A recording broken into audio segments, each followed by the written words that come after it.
नापाक ज़मीन सूखी हुई थी, लेकिन सूखने के बाद फिर वो भीग गई, तर हो गई, तो अब इसका क्या हुक्म है?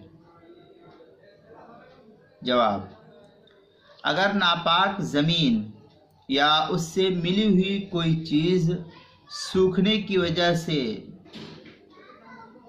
फुक़हा किराम ने जो उसको सूखने के बाद पाकी का हुक्म दिया था, लेकिन उसके बाद वो फिर जो ज़मीन सूखने के बाद पाक हो गई थी, पानी वग़ैरह उस ज़मीन पर पड़ गया, तो इस पानी पड़ जाने की वजह से ये जो भीगी हुई ज़मीन थी, इस तरी की वजह से उसे नापाक नहीं कहा जाएगा। यहाँ तक कि उस पर गिरने वाली पानी की छींटें अगर कपड़े पर लग जाए तो कपड़ा भी नापाक नहीं होगा। मसलन कोई ज़मीन थी, उस ज़मीन पर बच्चे ने पेशाब किया या कोई नजासत थी, अब वो ज़मीन सूख गई थी।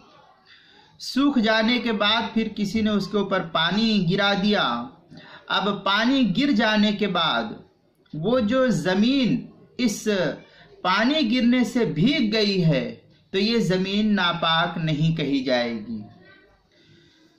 अब अगर कोई शख्स उस ज़मीन पर ज़ोर से छींटा मारता है पानी का और वो ज़मीन की ज़र्रात पानी के छींटे के साथ कपड़े पर लग जाते हैं, तो ये कपड़ा भी नापाक नहीं होगा। आलमगीरिया में है, वइदा तहरतिल अर्ज़ बिजफ़ाफ़ि सुम्मा असाबहल मा अस्सही अन्नहा ला तऊदु नजसन।